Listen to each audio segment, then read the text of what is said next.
बिना कष्ट के कोई परिवर्तन नहीं होता, बिना कष्ट के कोई परिवर्तन नहीं होता और बिना परिवर्तन के कोई जीत नहीं होती। और जैसी जिंदगी तुम चाहते हो ना मेरे दोस्त, वो ऐसे लेटे लेटे नहीं मिलती। तो भाई आज मैंने सोचा तुम्हें थोड़ा सा मोटिवेट करके, ठीक है, रियलिटी चेक देकर हम इस वीडियो को स्टार्ट करते हैं। तो मेहनत करने का टाइम आ चुका है, ठीक है, और टाइम बहुत अच्छा है, पेपर सर पे है, ठीक है। मेहनत करेंगे ना तो रिजल्ट भी अच्छा मिलेगा, ये टाइम है, ठीक है। पहले वाला टाइम नहीं कि भूल जाएंगे, अब जो भी पढ़ेंगे पेपर बहुत जल्द है, तुम्हें याद वगैरह सब कुछ रहने वाला है। तो अकाउंटिंग रेशियोज चैप्टर आज मैं तुम्हारे को कराने वाला हूँ, ठीक है। फॉर्मूला समझाऊंगा और बहुत ध्यान से पूरा वीडियो मेरे कहने पर, ठीक है, मेरे कहने पर पूरा वीडियो देख लेना। और वीडियो जब तक एंड होगा ना, इसमें जितने भी फॉर्मूला है वो तुम्हें याद हो चुके होंगे। क्यों याद हो चुके होंगे? क्योंकि मैं हर एक फॉर्मूला जो तुम्हारा रेशियो का फॉर्मूला है वो वैसा क्यों दिखता है सारा तुम्हें समझाने वाला हूं। तुम्हें सिर्फ देखना है, आज का ऐसा लेक्चर है, तुम्हें सिर्फ देखना है, तुम्हारे को लिखने की जरूरत नहीं है। तुम बहुत ध्यान से देख लो, तुम्हारे को सारे कॉन्सेप्ट समझ आ जाएंगे। और इस चैप्टर में एक प्रॉब्लम और आती है कि ना रेशियो का तो जो फॉर्मूला है सो है, इंटरनली बहुत सारे फॉर्मूला है, ठीक है। तो इंटरनली जो जो फॉर्मूला यूज होते हैं वो सारे फॉर्मूला मैं तुम्हारे को आज बताने वाला हूँ। और एक और चक्कर है इस चैप्टर में, एक ये चक्कर भी आता है कि कई बार मैं तुम्हें एग्जांपल देता हूँ। जैसे अपने को डेटर्स गिवन है, ठीक है, आपको डेटर्स गिवन है, सपोज करो 1 लाख के, ठीक है। उसमें से मेरे को प्रोविजन माइनस करनी है डाउटफुल डेट की, सपोज करो 10 के। तो कुछ रेशियोज में हमारे को सॉल्व करते टाइम ये 90,000 वाली वैल्यू लेनी होती है, कुछ रेशियोज में हमें सॉल्व करते टाइम 1 लाख वाली वैल्यू लेनी होती है। ऐसे ही बहुत सारी चीजें हैं हमारे को, जहां पर एक ही चीज की ना 2 वैल्यूज होती है कई बारी। तो हमें कैसे सॉल्व करना है, किस रेशियो में क्या वैल्यू लेनी है, तो ये सारी चीजें, ये सारे पॉइंट्स मैं तुम्हारे को आज समझाने वाला हूँ। और अगर तुमने ये लेक्चर पूरा देख लिया ना, मेरी पूरी गारंटी है, मैं तुम्हें जेन्युइनली कह रहा हूँ, पूरी गारंटी है, अकाउंटिंग रेशियोज तुम बहुत आराम से फाड़ के फेंक दोगे, तुम्हारे को इतना आसान लगेगा। और हर सवाल तुम बना पाओगे, कोई भी सवाल में तो तुम्हें नया लॉजिक नहीं नजर आएगा। क्यों? क्योंकि सारे लॉजिक, सारे कॉन्सेप्ट्स मैं आज तुम्हारे को बताने वाला हूँ। Hey everyone, this is मनन मलिक और आज के इस वीडियो में मैं अकाउंटिंग रेशियोज का संपूर्ण ज्ञान तुम्हारे साथ शेयर करने वाला हूं। इस वीडियो के एंड तक तुम्हारे को हर एक फॉर्मूला याद हो चुका होगा, ठीक है। और पीडीएफ तुम्हें मिल जाएगी व्हाट्सएप चैनल पे। लेकिन यार पीडीएफ की क्या पड़ी है तुम्हारे को, पीडीएफ से अच्छा ये वीडियो है। वीडियो में हर एक चीज तुम्हारे को याद हो जाएगी, समझ में आ जाएगी। तो पूरा वीडियो मेरे कहने पर एक बार देख लो। और अकाउंटिंग रेशियोज में जो रेशियोज का ये जो फॉर्मूला का तुम्हें डर है ना, वीडियो के एंड तक ये डर तुम्हारा खत्म हो जाएगा, ये बात की मैं पूरी गारंटी ले सकता हूं, ठीक है। बहुत ध्यान से पूरा वीडियो देख लेना। तो और स्टार्ट करते हैं हम लोग आज के इस लेक्चर को। ऑलराइट, सबसे पहले हम लोग बात करेंगे लिक्विडिटी रेशियोज की। देखो, आपको हर एक चीज में बता रहा हूं, लिक्विडिटी रेशियो में सबसे पहले तो याद रखना, आंसर ना हम इसका रिप्रेजेंट करते हैं प्योर रेशियो में। प्योर रेशियो मतलब तुम्हारा आंसर रहेगा 5:1, 2:1, 3:1, ठीक है। मतलब परसेंटेज में नहीं लिखना आंसर को, टाइम्स में नहीं लिखना, ठीक है। तो आंसर कैसे लिखना है सबसे पहले हमने ये समझ लिया। अब इसके अंदर 2 रेशियोज आती है, एक आती है आपकी करंट रेशियो और एक आती है क्विक रेशियो। करंट रेशियो और क्विक रेशियो या फिर लिक्विडिटी रेशियो, देखो ये इसके अंदर आती है। लिक्विडिटी रेशियो का मतलब है कि जो छोटे टाइम में, शॉर्ट टर्म में मुझे पेमेंट्स करनी है वो मैं कर सकता हूं या नहीं कर सकता, ठीक है। शॉर्ट टर्म ऑब्लिगेशन चुकाने लायक बिजनेस है या नहीं है, ठीक है। तो देखो, अब क्योंकि शॉर्ट टर्म की बात हो रही है तो यहाँ पे देखो आपके जो कंपोनेंट्स हैं वो क्या रहेंगे, करंट वर्ड लगा रहेगा। करंट का मतलब होता है शॉर्ट टर्म, ठीक है। तो current assets divided by current liability. और क्विक रेशियो में होता है क्विक एसेट्स अपॉन में करंट लायबिलिटी। देखो अब यहाँ पे आपके पास 2 आ गया, करंट एसेट्स और क्विक एसेट। करंट एसेट का मतलब वो क्या होता है, हमने 11th में भी पढ़ रखा है कि वो एसेट जिनको मैं जल्दी बेचूंगा तो कैश में कन्वर्ट हो जाएगा, ठीक है। जैसे डेटर्स है, डेटर्स कौन होते हैं, जिनसे हमें पैसे वसूलने, तो हमें जल्दी पैसे मिल जाएंगे। स्टॉक को हम बेचेंगे तो हमें पैसा मिल जाएगा, बिल रिसीवेबल से हमें पैसा मिल जाएगा, ठीक है। तो ये क्या है, ये है आपकी करंट एसेट। जैसे कैश हो गया या बैंक में पैसा पड़े, ये करंट एसेट्स है। अब क्विक एसेट ये होती है जो करंट एसेट से भी ज्यादा जल्दी कैश में कन्वर्ट हो जाए, करंट एसेट से भी ज्यादा जल्दी कैश में कन्वर्ट हो जाए, तो वो होती है क्विक एसेट। तो अब आपको ये समझना है कि इनके बीच का जो रिलेशन है ना, वो ये फॉर्मूला है। क्विक एसेट्स क्या बताता है कि करंट एसेट्स में से भी जो ज्यादा जल्दी कन्वर्ट हो जाए कैश में, यानी कि कौन कौन सी हटा दो, तो करंट एसेट में से एक इन्वेंट्री हटा दो, एक प्रीपेड एक्सपेंस हटा दो, तो आपके पास जितनी भी एसेट्स बचेंगी वो क्या बचेंगी, वो बचेंगे क्विक एसेट। क्विक एसेट मतलब जो बहुत जल्दी कैश में कन्वर्ट हो जाए। अब इन्वेंट्री और प्रीपेड एक्सपेंस क्यों हटाया ये समझ लो। देखो इन्वेंट्री क्या है, हमारा स्टॉक जो हम बेचते हैं, जिस चीज़ का हम बिजनेस करते हैं। तो हमने इन्वेंट्री ना जरूरी नहीं हम कैश में बेचे, जैसे स्टॉक बेचा, कभी कभी क्या होता है हम उधार में बेचते हैं, तो उधार वसूलने में ना टाइम लग सकता है, तो वो क्विक नहीं है। क्विक एसेट मतलब जो बहुत जल्दी कैश में कन्वर्ट हो जाए। तो इन्वेंट्री हो सकता है कैश में कन्वर्ट होने में टाइम लगाए, ठीक है, तो वो आपने करंट एसेट्स में से हटाना है। प्रीपेड एक्सपेंस का क्या मतलब है, कहीं पर मैंने एडवांस में पैसे दे दिए, जैसे एडवांस में टैक्स जमा करा दिया या कोई भी एडवांस में हमने कहीं पर पेमेंट कर दी, तो ये तो कैश में कन्वर्ट ही नहीं होगा, क्योंकि हमने एडवांस ही दे दिया, पैसे दे ही दिए, तो वापसी कुछ नहीं आने वाला, तो ये तो कैश में कन्वर्ट होगा ही नहीं। तो करंट एसेट में से ये दोनों एसेट्स आप हटाओगे तो आपके पास क्या बचेंगी, क्विक एसेट्स बचेंगे, ठीक है। तो क्विक रेशो इसको बोल देते हैं, ठीक है, एसेट टेस्ट रेशो भी बोल देते हैं, एसेट टेस्ट रेशो, और इसको हम बोल देते हैं लिक्विड रेशो, ठीक है, इसको लिक्विड रेशो भी बोल देते हैं। तो एक ही रेशो के लाइक टोटल देखा जाए तो 3 नाम हो गए, और इसको क्विक एसेट्स के साथ साथ आप इसको लिक्विड एसेट्स भी बोल सकते हो, ठीक है। तो आपको ये पता होनी चाहिए चीजें कि इसके अदर नेम्स क्या है। जैसे क्वेश्चन बोलते हैं भाई कैलकुलेट लिक्विड रेशो, ठीक है, तो आपको पता होना चाहिए ना, वो बात तो क्विक रेशो की कर रहे हैं, ठीक है, आई बात समझ। अच्छा अब इसमें एक पॉइंट और है बहुत ज्यादा इंपॉर्टेंट। तो यहाँ पर एक तो आपको इन्वेंट्री में चाहे करंट रेशो की बात कर रहे हैं, और क्विक रेशो में तो पूरी इन्वेंट्री आप हटा दोगे, ठीक है, लेकिन करंट रेशो में क्या कर रहे हैं, इन्वेंट्री में आपको loose choose chores and spares include नहीं करने। अगर इनकी वैल्यू आपकी इन्वेंट्री में जुड़ी हुई है ना तो माइनस कर देना, ठीक है। अगर इन्वेंट्री में लूज चूज गिवन है, इंक्लूडेड है, तो उसको माइनस कर देना, तब आपको करंट रेशो कैलकुलेट करनी है। एक पॉइंट ये है, ये प्रैक्टिकल एप्लीकेशन बता रहा हूँ, प्रैक्टिकल करते हुए जो हम गलतियां करते हैं। तीसरा पॉइंट मोस्ट इंपॉर्टेंट, ये तो भाई मुझे लगता है सारे बच्चे इग्नोर कर देते हैं इस पॉइंट को। कह रहे provision for doubtful debts is deducted from trade receivables while calculating current ratio. देखो जब आप करंट रेशो निकालोगे ना तो आपको एक चीज ध्यान रखनी है। पहले तो ट्रेड रिसीवेबल क्या होता है, ट्रेड रिसीवेबल होते हैं जिनसे पैसा हमें मिलना है, तो डेटर्स प्लस बिल रिसीवेबल, ठीक है, डेटर प्लस बिल रिसीवेबल, ये होते हैं ट्रेड रिसीवेबल्स। अगर आपके क्वेश्चन में प्रोविजन फॉर डाउटफुल डेट्स है, ठीक है, तो वो आपको माइनस करना है। मतलब क्या है, मान लो मेरे को करंट एसेट्स निकालना है, तो अगर आपके क्वेश्चन में आपको ऐसे मान लो डेटर्स गिवन है भाई 1 लाख, और प्रोविजन फॉर डाउटफुल डेट्स आपको गिवन है 10,000, ठीक है, तो अब मैं करंट रेशो निकालते टाइम वैल्यू क्या लूं, डेटर्स की वैल्यू 1 लाख लूं या 90,000 लूं, ये तुम्हारे को लाइक डाउट आ सकता है क्वेश्चन सॉल्व करते टाइम।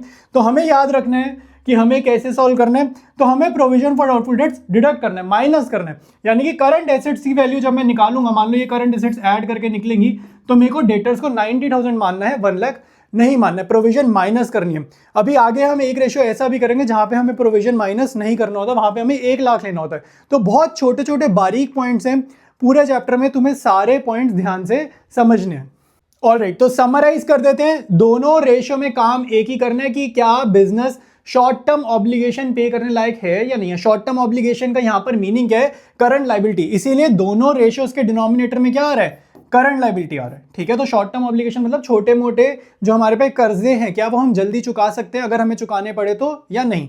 अच्छा अब इसमें आइडियल रेशो याद रखना, इसका आइडियल रेशो है 2:1 करंट रेशो का, और इसका आइडियल रेशो है 1:1। तो नेक्स्ट हमारे पास है सॉल्वेंसी रेशो, और यहां पे देखो क्या लिखा है, लॉन्ग टर्म। देखो सॉल्वेंसी का मीनिंग होता है कि बिजनेस सॉल्वेंट है या नहीं है, ये तुमने सुना होगा। सॉल्वेंट का मतलब होता है कि क्या हम अपने कर्जे चुकाने लायक हैं या नहीं है। तो यहां पर सॉल्वेंसी रेशो जो है ना वो लॉन्ग टर्म के लिए रिलेटेड है, जो हमारे ऊपर लॉन्ग टर्म लोन होते हैं, लॉन्ग टर्म डेट्स होती है। लॉन्ग टर्म का मतलब है जो बहुत लंबे लंबे साइन के लिए, जैसे लंबे लंबे टाइम के लिए, जैसे क्या हो गया, डिबेंचर्स हो गए, बॉन्ड्स हो गए, ठीक है, ये बहुत 5-5, 10-10 साल के लिए हमारे ऊपर कर्जा चढ़ जाता है। तो क्या ये हम चुकाने लायक हैं या नहीं है, ठीक है। तो ये है सॉल्वेंसी रेशो, ठीक है। इसमें बहुत सारी रेशोज हैं, सारी रेशो यहां मिलेंगी। हर रेशो में क्या इंपॉर्टेंट पॉइंट है, हर रेशो के अंदर इंटरनली कौन से फॉर्मूलाज हैं, सारे चीजें सारे पॉइंट्स में तुम्हें यहां पर बताने वाला हूं। देखो पहला है डेट टू इक्विटी रेशो। देखो ये आपको लर्न करने में तो दिक्कत आनी ही नहीं चाहिए, क्योंकि यहां पर आपको जो रेशो का नाम है, अगर उसने बोला calculate debt to equity ratio, वही तो फॉर्मूला है, डेट ऊपर इक्विटी नीचे, जो रेशो का नाम है वही फॉर्मूला है, तो इसमें याद करने में तो दिक्कत आनी ही नहीं चाहिए।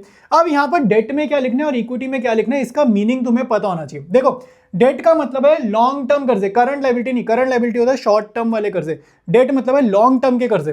तो डेट का फॉर्मूला होगा लॉन्ग टर्म बोरोविंग्स और लॉन्ग टर्म प्रोविजन। वैसे तो आपको ये डायरेक्टली ही गिवन होते हैं, आपको जब डेटा गिवन होगा क्वेश्चन का तो आपको डायरेक्टली बोल देगा लॉन्ग टर्म बोरोविंग्स इतने लाख है, लॉन्ग टर्म प्रोविजन इतने लैक्स है, तो आप उनको ऐड कर दो, आप पे डेट आ जाएगी। लेकिन अगर नहीं देगा तो लॉन्ग टर्म प्रोविजन में इससे ज़्यादा बाहर नहीं जाएगा। प्रोविजन फॉर ग्रेच्युटी या फिर लीव एनकैशमेंट फॉर रिटायरमेंट, अगर ये देगा तो ये लॉन्ग टर्म प्रोविजन के दो एग्जाम्पल है, ठीक है। अगर लॉन्ग टर्म प्रोविजन डायरेक्टली नहीं देता तो वो आपको ये दे देगा, प्रोविजन फॉर ग्रेच्युटी या लीव एनकैशमेंट फॉर रिटायरमेंट। अच्छा, ग्रेच्युटी क्या होता है भाई, जनरल नॉलेज के लिए तो मैं बता देता हूँ। जैसे एम्प्लॉई कभी कंपनी छोड़ता है 5-10 साल बाद, तो कंपनी कुछ एक्स्ट्रा पैसा उसको देती है एज अ थैंक यू कि तुमने हमारी कंपनी में इतने साल काम किया, तो as a thank you note के तौर पे कंपनी थोड़ा सा एक्स्ट्रा पैसा दे देती है उस एम्प्लॉय को कंपनी छोड़ते टाइम, ठीक है। अच्छा, लॉन्ग टर्म बोरोविंग्स में क्या आएगा, ये तुम्हारे डिवेंचर्स आ जाएंगे, बॉन्ड्स आ जाएंगे, ठीक है, पब्लिक डिपॉजिट्स आ जाएंगे, ठीक है। तो ये कुछ एग्जाम्पल है, बट आप जो भी क्वेश्चन करोगे ना आपको ये डायरेक्टली गिवन होगा, तो फिर भी मैंने सेफ्टी के लिए तुम्हें बता दिया। तो डेट का मतलब क्या, लॉन्ग टर्म कर्ज। इक्विटी बोले या शेयर होल्डर फंड्स बोले बात एक ही है, पहले तो ये समझ लो, इक्विटी बोले या शेयर होल्डर फंड्स बोले बात एक ही है। इक्विटी का मतलब क्या होता है, ओनर का अपना पैसा बिजनेस में कितना इन्वेस्टेड है। डेट का मतलब क्या होता है, कर्जे, बाहर वालों का कितना पैसा बिजनेस में डाला हुआ है। इक्विटी का मतलब है हमारा अपना कितना पैसा बिजनेस में डाला हुआ है हमने, ठीक है। तो इक्विटी क्या होता है तुम्हें पता है, शेयर कैपिटल। अब शेयर कैपिटल दो तरीके की होती है, इक्विटी शेयर कैपिटल, एक होती है प्रेफरेंस शेयर कैपिटल, ठीक है। तो ये दो चीजें हो गई। साथ साथ यहां पर आपको गिवन है रिजर्व्स एंड सरप्लस। देखो यहाँ पे बहुत सारी चीजें आ जाएंगी, रिजर्व एंड सरप्लस में बहुत सारी चीजें आ जाएंगी। हर तरीके का रिजर्व आपको यहाँ पे डाल देना है। जैसे मान लो debenture redemption reserve, capital reserve, ठीक है, जनरल रिजर्व, कंटीजेंसी रिजर्व, जो भी चीज के बाद में रिजर्व दिख गया, सिक्योरिटीज प्रीमियम भी डाल देते हैं, जो भी चीज के बाद आपको रिजर्व दिख गया सारा डलेगा। सरप्लस में क्या था, सरप्लस मतलब बिजनेस में हमने क्या कमाया। तो statement of P and L, जो हमारा प्रॉफिट पता चलता है, statement of P and L का क्रेडिट बैलेंस होगा तो प्लस करेंगे, अगर आपका statement of P and L का डेबिट बैलेंस हुआ तो आप उसको माइनस करोगे, क्योंकि डेबिट बैलेंस मतलब क्या होता है, लॉस। आया समझ, ठीक है। तो रिजर्व एंड सरप्लस में हर एक चीज के बाद में अगर रिजर्व लिखा है तो वो इसमें इंक्लूड होगा, और सरप्लस में तुम्हारा statement of P and L आता है। क्रेडिट मतलब प्रॉफिट तो प्लस, लॉस हुआ तो लॉस हमारा प्रॉफिट कम करता है ना, तो माइनस। तो इक्विटी अगर आपको डायरेक्टली नहीं देगा तो आपको ऐसे 4-5 3-4 कुछ चीजें दे देगा, उनको प्लस करके आपकी इक्विटी आ जाएगी, ठीक है। उसके बाद जस्ट आपको डिवाइड करना है। अच्छा, इसका आंसर कैसे प्रेजेंट करना है, यहाँ पे देखो लिखा है सॉल्वेंसी रेशियो आपकी जितनी भी है सारा आंसर होगा प्योर रेशियो। प्योर रेशियो मतलब जैसे करंट रेशियो करा था 1:1 वाले फॉर्मेट में, लेकिन इसमें एक इंटरेस्ट कवरेज रेशियो भी आती है जिसका आंसर हम टाइम्स में प्रेजेंट करते हैं, ठीक है। सॉल्वेंसी रेशियो में एक इंटरेस्ट कवरेज रेशियो आती है जिसका आंसर हम टाइम्स में प्रेजेंट करते हैं, ठीक है। अच्छा, इसकी आइडियल रेशियो क्या होती है भाई, इसकी आइडियल रेशियो होती है 2:1, ठीक है। इसकी आइडियल रेशियो होती है 2:1। इसका मतलब है कि अगर 1 रुपया बिजनेस में लगाया है तो ज्यादा से ज्यादा लॉन्ग टर्म लोन हमारे पास 2 रुपए का होना चाहिए, हमारे ऊपर 2 रुपए से ऊपर का लॉन्ग टर्म लोन नहीं होना चाहिए अगर 1 रुपया हमारा बिजनेस में डाला हुआ है तो। ऑलराइट, अब देखो आपके पास सॉल्वेंसी में ये 4 रेशो और हैं, इससे पिछले पेज पे डेट इक्विटी थी, अब ये 4 और हैं। इन चारों के लिए ये कुछ इंपॉर्टेंट पॉइंट है, पहले ये जो हमारे पास इंपॉर्टेंट पॉइंट्स हैं हम इसको समझेंगे, ठीक है। अब देखो भाई, सबसे पहले ऊपर लिखा है कैपिटल इंप्लॉयड। कैपिटल इंप्लॉयड का मतलब है कि बिजनेस में कितना पैसा इन्वेस्टेड है। मेरी बात सुनो, अगर मेरे को बिजनेस स्टार्ट करना है तो उसको मैं स्टार्ट करूंगा, इन्वेस्टमेंट बोलेंगे ना, तो इन्वेस्टमेंट कैसे होगी, या तो मैं उसमें खुद पैसा लगाऊंगा या फिर मैं किसी से उधार मांगूंगा और उस पैसे से अपना बिजनेस स्टार्ट करूंगा। यही तरीके से बिजनेस स्टार्ट कर सकते हैं। तो कैपिटल इंप्लॉयड का मतलब है बिजनेस में जो पैसा आपका लगा हुआ है वो कैसे लगा हुआ हो सकता है, वो 2 फॉर्म में लगा हो सकता है। या तो वो मेरा अपना पैसा होगा जिसको हम बोलते हैं इक्विटी, या फिर वो बैंक वगैरह से हमने उधार ले रखा होगा जिसको हम बोलते हैं डेट, ठीक है। तो 2 ही फॉर्म होते हैं, या तो अपना पैसा होगा नहीं तो उधार का पैसा होगा, और मतलब उसी पैसे से हम बिजनेस कर सकते हैं। तो कैपिटल इंप्लॉयड का फॉर्मूला क्या हो गया, डेट प्लस इक्विटी। ये फॉर्मूला बहुत ज्यादा यूज होता है कि कैपिटल इंप्लॉयड क्या होता है, तो डेट प्लस इक्विटी, ये फॉर्मूला आपको याद रखना है। इक्विटी में क्या आता है, ये वही है जो हमने अभी पिछले पेज पे पढ़ा, ये वही चीज है। देखो यहां पर तुम्हारे को इक्विटी का जो फॉर्मूला लिखा है ना, इक्विटी, वही चीज को मैंने ना नेक्स्ट पेज पे थोड़ा खोल कर लिख दिया कि भाई जैसे रिजर्व एंड सरप्लस वगैरह में क्या क्या आता है, जनरल रिजर्व आता है, कैपिटल रिजर्व आता है, statement of P and L आता है, सिक्योरिटी प्रीमियम आता है, उसी को बस थोड़ा सा खोल के लिखा, वही फॉर्मूला पिछले पेज वाला, इसमें कोई नया नहीं है। अच्छा, अब मोस्ट इंपॉर्टेंट, आपको इस रेशियो में ना जो हमारे पास सॉल्वेंसी की सेकंड रेशियो है, यहाँ पे ना टोटल एसेट्स निकालना है। तो टोटल एसेट्स में ना loose tools and stores and spares को आपको इंक्लूड करना है। ये बहुत ज्यादा इंपॉर्टेंट है। हमारे माइंड में एक चीज बैठी हुई है कि loose tool and store and spare को इग्नोर करो, लेकिन वो क्यों बैठी है हमारे दिमाग में ये वाली चीज, देखो हमें उसको इग्नोर इसलिए करना है क्योंकि जब मैंने करंट रेशियो तुम्हें बताई थी तो करंट रेशियो के टाइम पर इन्वेंट्री में लूज टूल्स वगैरह को, स्टोर्स एंड स्पेयर को इग्नोर करना है। लेकिन ये कब करना है? करंट एसेट्स निकालते टाइम, वो भी कब? अगर करंट रेशियो आप फाइंड आउट कर रहे हो तो। लेकिन अगर आप total assets to debt ratio find out कर रहे हो, अगर आप ये रेशियो फाइंड आउट कर रहे हो तो टोटल एसेट्स मतलब जितनी एसेट्स है सारी जोड़ दो, तो तब कुछ भी एक्सक्लूड नहीं करना, कुछ भी हटाना नहीं है। तो ये एक बहुत इंपॉर्टेंट पॉइंट है, इसकी वजह से तुम गलत वैल्यू डालोगे इस फॉर्मूला में और फिर आंसर ऑब्वियसली बात है मैच नहीं करेगा। ठीक है, तो मैं ऐसी बहुत सारी चीजें तुम्हें आज बता रहा हूं, आगे तक पूरा वीडियो देखना। हर रेशियो में कहां पर क्या इंक्लूड करना है, क्या इंक्लूड नहीं करना, सारी चीजें मैं बता रहा हूं ताकि प्रैक्टिकल क्वेश्चन तुम्हारा रॉन्ग ना हो। ठीक है, तो बहुत ध्यान से सुनते जाओ। तो अब ये मैंने तुम्हें पॉइंट बता दिया मेन। अब रेशियो देखो भाई, total assets to debt ratio, जो रेशियो का नाम है वही रेशियो का फॉर्मूला है, इसमें तो कुछ याद करने में दिक्कत आनी नहीं चाहिए। जो आपका रेशियो का नाम है वही उसका फॉर्मूला है। टोटल एसेट्स ऊपर, डेट नीचे। देखो इसका मीनिंग क्या है भाई? इसका मीनिंग ये, अगर मेरे पास मान लो 10 लाख रुपए की एसेट्स हैं और मेरे पास 2 लाख रुपए का लॉन्ग टर्म कर्जा है, तो जो जिसने मैंने कर्जा लिया ना वो काफी सिक्योर्ड फील करेगा। उसे पता है क्या फील होगा कि अगर मैं प्रॉफिट नहीं कर पाया, अगर मैं कर्जा नहीं चुका पाया, तो मेरी एसेट बेचकर उसको पैसे मिल जाएंगे। ठीक है, तो डेट जितना कम है टोटल एसेट्स के मुकाबले, उतना ज्यादा कर्जा देने वाला सिक्योर्ड फील कर रहा होगा, अच्छा महसूस कर रहा होगा, उसको ये फील होगा कि उसका पैसा डूबेगा नहीं। ठीक है, तो ये इसका मीनिंग है। नेक्स्ट देखो आपके पास है प्रोप्राइटरी रेशो। प्रोप्राइटरी रेशो में ये जो प्रोप्राइटरी वर्ड है ये बना किससे? ये बना है ओनर वर्ड से। ओनर कौन होता है भाई? Owner is also known as proprietor. Proprietor कौन होता है? ओनर होता है। ठीक है, तो प्रोप्राइटरी रेशियो मतलब ओनर से रिलेटेड, और ओनर से रिलेटेड क्या होता है? ओनर का पैसा, और ओनर का पैसे को हम क्या बोलते हैं? इक्विटी। ठीक है, तो इक्विटी आपका ऊपर आ गया, और कंपेयर हम किससे कर रहे हैं इसको? टोटल एसेट से। ठीक है, ये चीज आपको थोड़ा सा ध्यान रखना पड़ेगा, इक्विटी को किससे कंपेयर कर रहे हैं। लेकिन प्रोप्राइटरी से इक्विटी आपको इंक्लूड करने रेशियो में, मैंने ये तुम्हारे को बताया। अच्छा, equity is also known as, इसका दूसरा नाम है शेयर होल्डर फंड्स। क्वेश्चन में हो सकता है आपको इक्विटी की वैल्यू ना दे, शेयर होल्डर फंड्स की वैल्यू दे दे, तो एक ही बात है। ठीक है, डिवाइडेड बाय टोटल एसेट्स। ठीक है, इसका क्या मीनिंग है? इसका मीनिंग ये है भाई कि बिजनेस में जो मेरी इन्वेस्टमेंट है, मतलब उसके कंपैरिजन में मेरे पास टोटल एसेट्स कितनी है, मतलब मैंने जो पैसा इन्वेस्ट करा है उसके कंपैरिजन में मेरे पास टोटल एसेट्स कितनी है। मतलब ये तो नहीं मैंने बैंक से लोन ले लेकर जमीन खरीदी है, मतलब ऐसा तो नहीं है ना, कि कहने का मतलब मेरा कितना पैसा लगा, इक्विटी मतलब मेरा कितना पैसा लगा है, और कंपैरिजन में मेरे पास बिजनेस में कितनी ज्यादा एसेट्स हैं। नेक्स्ट है हमारे पास इंटरेस्ट कवरेज रेशियो। देखो इंटरेस्ट कवरेज में, कवरेज वर्ड क्या है कि आपका इंटरेस्ट की प्रोटेक्शन कितनी है, कवरेज मतलब प्रोटेक्शन कितनी है। देखो यहां पर आपके पास, हमने अगर लॉन्ग टर्म लोन लिया, देखो सॉल्वेंसी रेशियो पढ़ रहे हैं, सॉल्वेंसी रेशियो में क्या, बिजनेस के ऊपर लॉन्ग टर्म लोन है, अगर मेरे ऊपर कर्ज है तो मुझे उसके ऊपर ब्याज भी देना पड़ेगा, इंटरेस्ट भी चुकाना पड़ेगा। तो यानी कि जो इंटरेस्ट है वो लेंडर को, जिसने कर्जा दिया, क्या उसको मिलेगा भी या नहीं मिलेगा, वो प्रोटेक्टेड है कि नहीं है, तो ये आपको इस रेशियो में पता चलने वाला है। तो मान लो मेरे को ब्याज देना है इस साल 10,000 रुपए, ब्याज देना है मेरे को इस साल 10,000 रुपए, और इस साल मेरा प्रॉफिट कितना है? इस साल का मेरा प्रॉफिट है 1 लाख रुपए, मतलब जितना ब्याज देना है उससे मैंने 10 गुना ज्यादा कमाया है। तो ये एक अच्छी बात है। ठीक है, ये एक अच्छी बात है कि मेरा ब्याज कम है और मेरा प्रॉफिट बहुत ज्यादा है, तो मतलब मैं आराम से इंटरेस्ट चुका पाऊंगा। ठीक है, तो ये इसका मतलब है कि इंटरेस्ट कितना प्रोटेक्टेड है। तो ऊपर आपको गिवन है profit before interest and tax, तो इसमें प्रैक्टिकल क्वेश्चन में गेम वो यही खेलेगा, वो आपको प्रॉफिट ना आफ्टर इंटरेस्ट एंड टैक्स दे देगा, तो आपको आफ्टर से बिफोर निकालना होता है, और कुछ भी नहीं है। इंटरेस्ट निकालने का तो कुछ काम, कोई मेहनत का काम ही नहीं है। ठीक है, तो ये मैंने वन शॉट में कराया है, जिसने वन शॉट नहीं किया वन शॉट जाकर कर लेना। ठीक है, तो तुम्हारे को ये जो भी जहां पर भी फंसते हैं ना, या जहां पर टीचर फंसाता है या बोर्ड में जैसा आता है, लाइक वो सारे क्वेश्चन मैंने वन शॉट में कराए हैं। ठीक है, अभी लिंक अटैच करके दूंगा तुम्हारे को इस वीडियो में। अच्छा नेक्स्ट देखो भाई, नेक्स्ट है आपके पास debt to capital employed ratio. देखो यहाँ पे डेट टू कैपिटल एम्प्लॉयड में अगर तुम ध्यान से देखो, इस फॉर्मूला को खोलो, पहले तो फॉर्मूला याद करने में दिक्कत नहीं आनी चाहिए, क्योंकि जो फॉर्मूला का नाम है वही फॉर्मूला है। डेट बोला डेट ऊपर, कैपिटल एम्प्लॉयड बोला कैपिटल एम्प्लॉयड नीचे, तो फॉर्मूले में तो याद करने का कुछ है ही नहीं।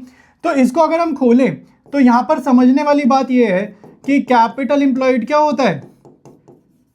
Date plus equity. Capital employed क्या होता है? Debt plus equity. तो यहां पे ना बेसिकली इस रेशियो से ना ये पता चल जाता है कि बिजनेस में जो पैसा इन्वेस्टेड है उसमें से डेट कितना है।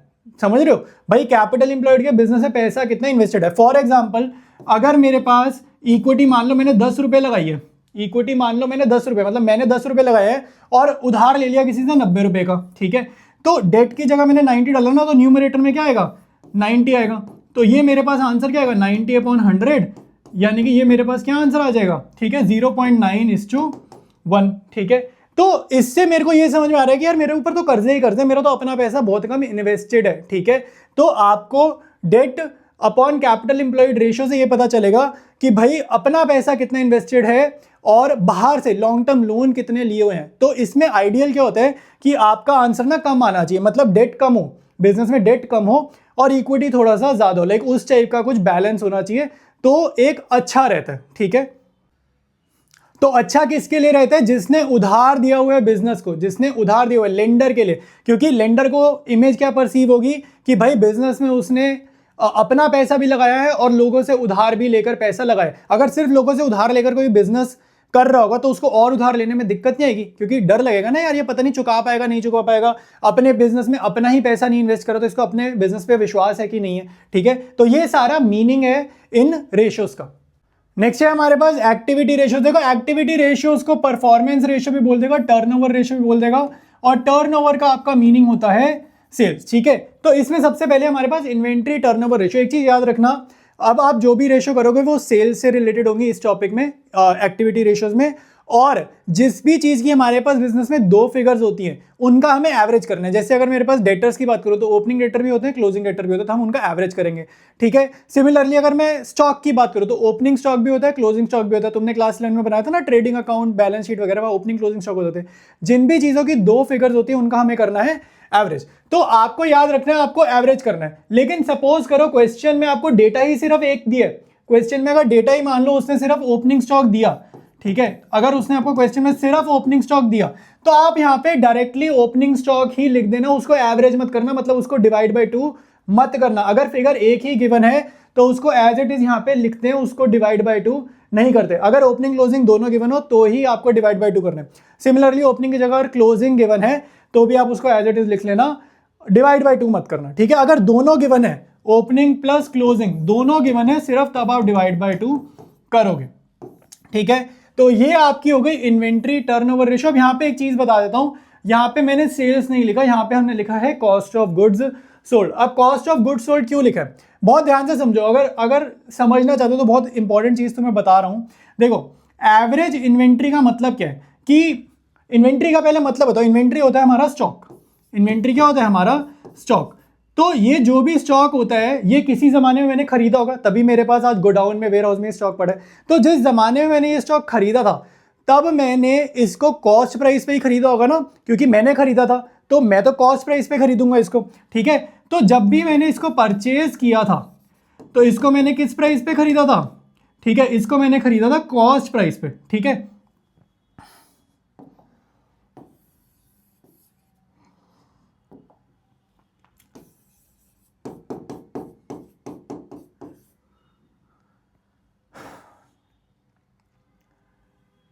तो कॉस्ट प्राइस पे अगर खरीदा था तो अब आप यहां पे देखो, जब हम रेशियो बनाते हैं ना तो यहां पर जो यूनिट है वो क्या है, कॉस्ट प्राइस। तो अगर मैं ऊपर सेल्स लिखूंगा तो वो गलत होगा, क्योंकि सेल्स में तो प्रॉफिट एडेड होता है।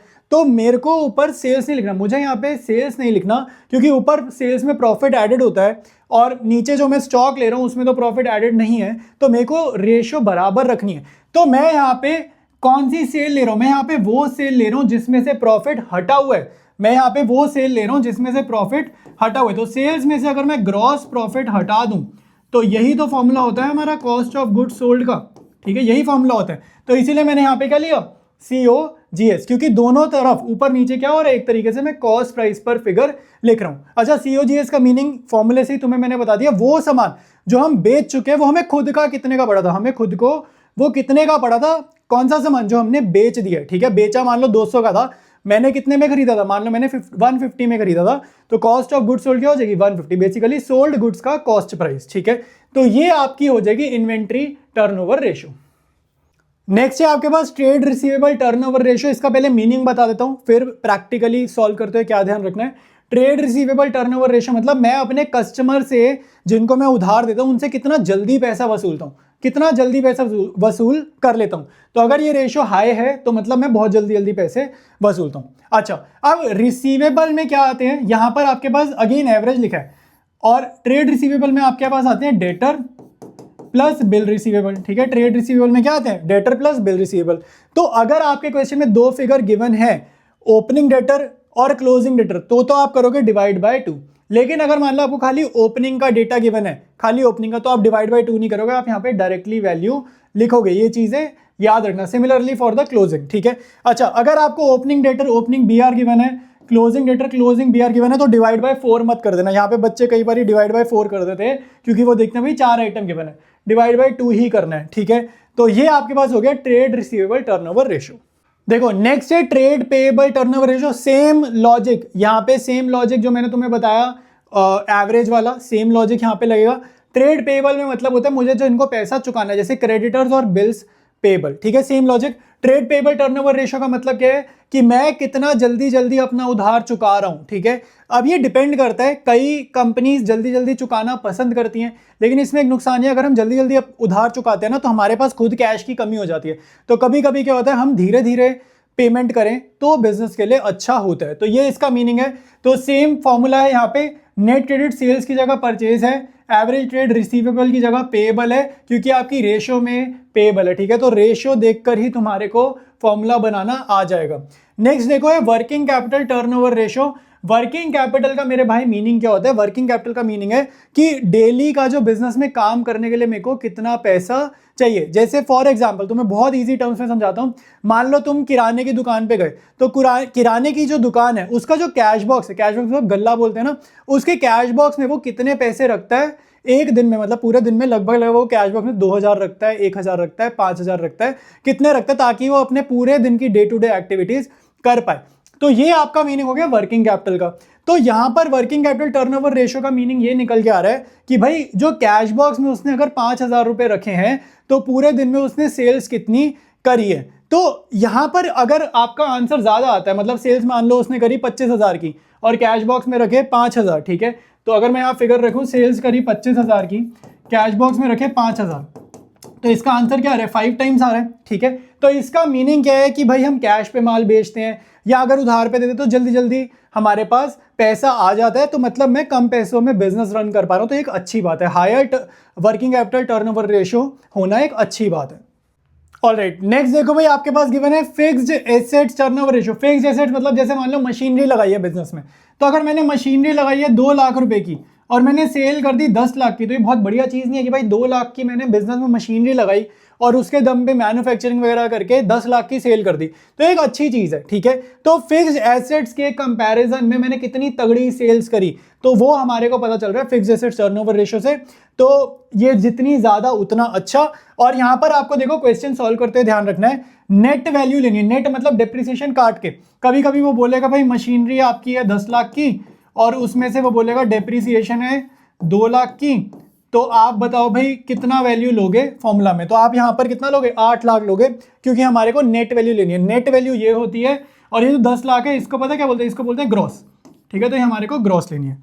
नेक्स्ट आपके पास गिवन है नेट एसेट्स या कैपिटल एम्प्लॉयड। अच्छा, नेट एसेट्स बोले या कैपिटल एम्प्लॉयड बोले बात एक ही है। नेट एसेट्स बोले या कैपिटल एम्प्लॉयड बोले बात एक ही है। बहुत ध्यान से देखो, नेट एसेट्स का मतलब फिक्स्ड एसेट्स नहीं होता, ये दोनों सेम नहीं है। फिक्स्ड एसेट्स अलग है, नेट एसेट्स अलग है। नेट एसेट्स का मतलब कैपिटल एम्प्लॉयड है कि बिजनेस में कितना पैसा इन्वेस्टेड है, ठीक है। तो अगर मान लो भाई बिजनेस में 4 लाख रुपए हमने लगाए हैं और सेल कर दी मैंने 16 लाख रुपए, तो 4 टाइम्स आंसर आ जाएगा। तो ये भी जितना ज्यादा उतना अच्छा कि भाई कितना इन्वेस्टमेंट है, तो उस हिसाब से कितने तगड़े सेल्स हम बिजनेस में कर रहे हैं, ठीक है। तो एक तो ये जितनी भी टर्नओवर रेशियो है इनमें आपको सेल्स देखने को मिलेगा, ठीक है, इनमें आपको सेल्स देखने को मिलेगा, ठीक है, सेल्स देखने को मिल रहा है। और बाकी आपको क्या दिख रहा है, जो रेशियो का नाम है, ठीक है, बाकी आपको क्या दिख रहा है, जो आपका रेशियो का नाम है। तो याद करना मुश्किल नहीं है, मीनिंग तुम्हें समझनी है, फॉर्मूला तुम्हारे को उसके बाद देखना है, तुम्हें याद हो जाएंगे, ठीक है। याद करना इसमें बिल्कुल भी मुश्किल नहीं है।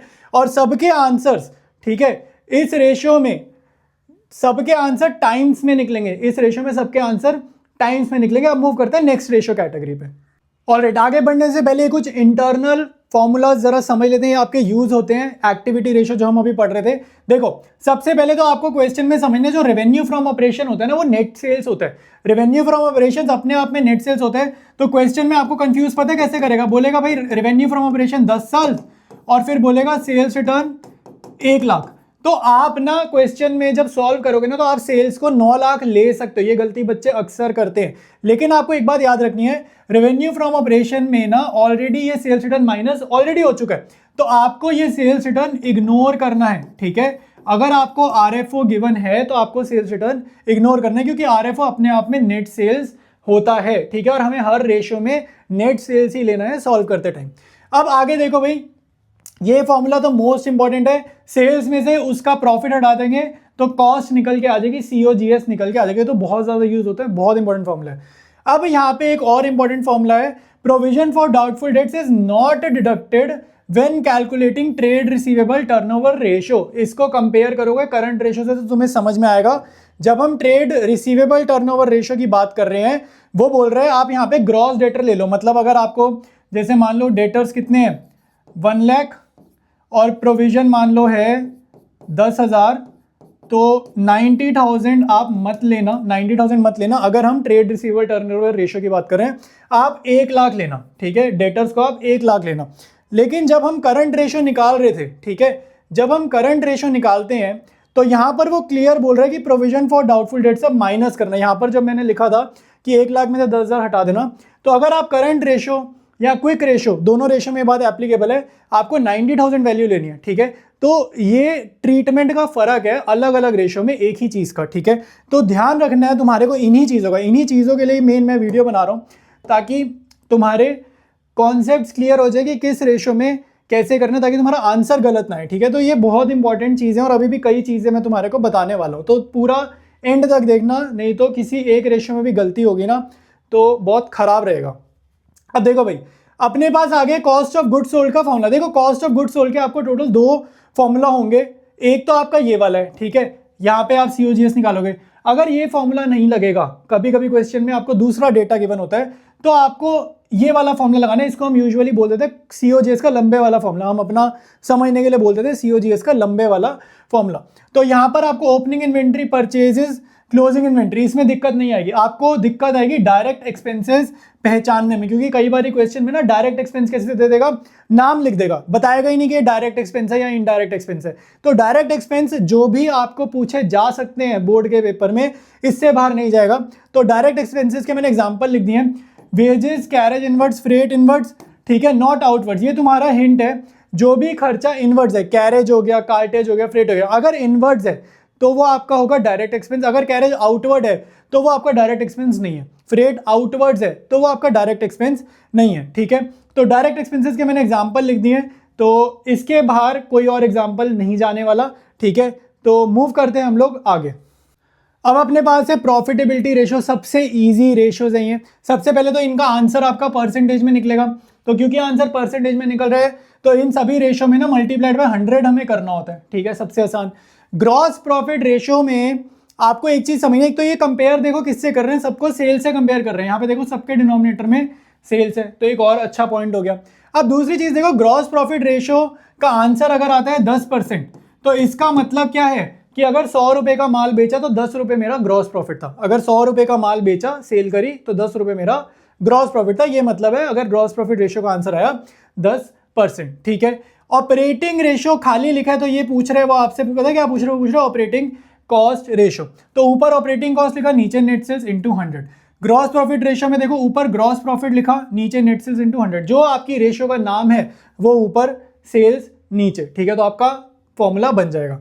ऑपरेटिंग प्रॉफिट रेशियो में ऊपर देखो जो आपकी रेशियो का नाम है, नीचे सेल्स, और क्योंकि परसेंटेज में आंसर लिखना है इसलिए इनटू 100। इनमें जो भी इंटरनल फॉर्मूलाज है वो मैं अभी बताने वाला हूं, अभी तो जस्ट मैं तुम्हारे को रेशियोज के नाम बता रहा हूं। ठीक है, सेम मीनिंग है। अगर आपका इसका आंसर मान लो आया 12%, इसका मतलब है ऑपरेटिंग कॉस्ट बिजनेस में कितनी है, अगर 100 रुपए की सेल करते हैं तो ऑपरेटिंग कॉस्ट कितनी है, 12 रुपए। ठीक है, अब अगर ये 12% आया ना, इन दोनों रेशियो के आंसर का टोटल होता है 100, ये याद रखना। अगर ऑपरेटिंग कॉस्ट 12% आया तो ये आएगा 88%। ठीक है, क्योंकि इन दोनों रेशियोज के आंसर का टोटल क्या होता है, 100। ये आपका एमसीक्यू बन सकता है इस चीज में। ठीक है, अब बढ़ते हैं आगे।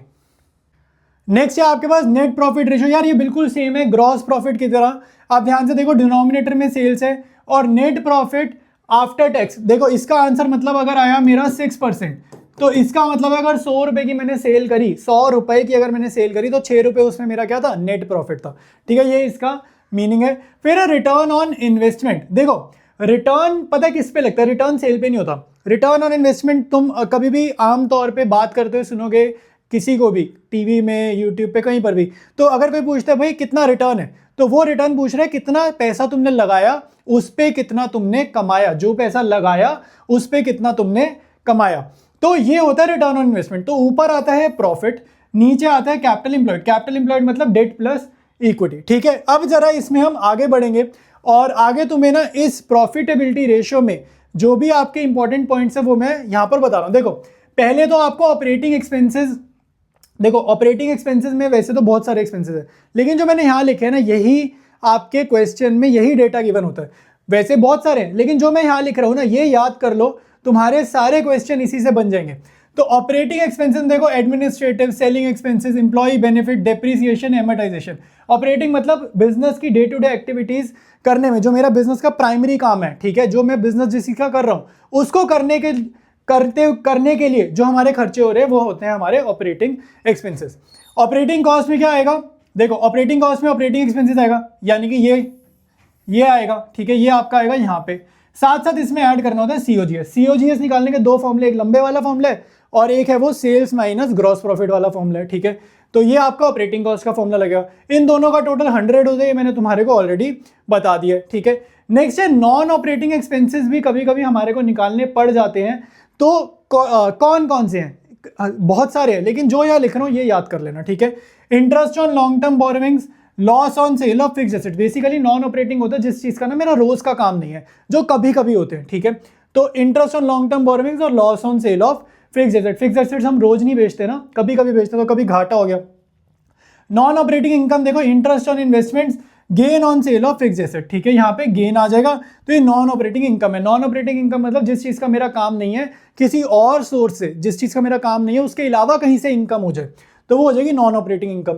फिर कह रहे हैं assume all non current investments are trade investment, ये एक एजम्पशन है। ठीक है, व्हेन कैलकुलेटिंग कैपिटल एम्प्लॉयड, तो कैपिटल एम्प्लॉयड के अगर तुम क्वेश्चन करोगे तो वहां पर तुम्हारे को इस चीज का ध्यान रखना पड़ेगा कि भाई जितनी भी आपकी नॉन करंट इन्वेस्टमेंट्स हैं वो क्या है, वो है आपकी ट्रेड इन्वेस्टमेंट। ठीक है, ये आपको रेशो सॉल्व करते हुए करना पड़ेगा, तो इसके क्वेश्चन प्रैक्टिस करना। ठीक है, अदरवाइज गलतियां लग जाएंगी। फिर है gross profit minus operating expenses plus operating income is equal to operating profit. ये एक आपका इंटरनली फॉर्मूला यूज होगा, तो ये आपको समझ में आना चाहिए। अब देखो मैं समझाऊं तुम्हारे को, देखो ग्रॉस प्रॉफिट निकलता था ट्रेडिंग अकाउंट में, तो उसमें से ऑपरेटिंग खर्चे हटा दो और ऑपरेटिंग इनकम हटा दो। सिर्फ ऑपरेटिंग मतलब जिस चीज का हम व्यापार करते हैं, सिर्फ वो वाले खर्चे हटाएंगे और व्यापार से जो कमाया वो चीज ऐड करेंगे, तो मेरा क्या आएगा, ऑपरेटिंग प्रॉफिट आएगा। जो आपका नेट प्रॉफिट होता है ना, उसमें ऑपरेटिंग नॉन ऑपरेटिंग दोनों खर्चे माइनस होते हैं और ऑपरेटिंग नॉन ऑपरेटिंग दोनों इनकम प्लस होती है। ठीक है, नेट प्रॉफिट में सब कुछ छन के, सब कुछ फिल्टर होके होता है। ऑपरेटिंग में सिर्फ ऑपरेटिंग रिलेटेड डेटा आपको लिखना है, इसलिए यहाँ पे ऑपरेटिंग रिलेटेड डेटा लिखा है। अच्छा, अब ऑपरेटिंग प्रॉफिट देखो, ऑपरेटिंग प्रॉफिट मतलब यहां तुम पहुंच गए हो। अब इससे आगे कंटिन्यू अगर करें तो इसमें से ऑपरेटिंग मतलब व्यापार में से, व्यापार से कितना कमाए वो तो हमें पता चल गया, बिजनेस से हमने जितना कमाया वो तो पता चल गया, लेकिन अदर सोर्सेज से अगर कुछ खर्चा हुआ है तो वो माइनस करो, अदर सोर्सेज से अगर कुछ इनकम हुई है तो वो प्लस करो, तो आप पे आएगा नेट प्रॉफिट। नेट प्रॉफिट सब कुछ कर कराने के बाद आता है।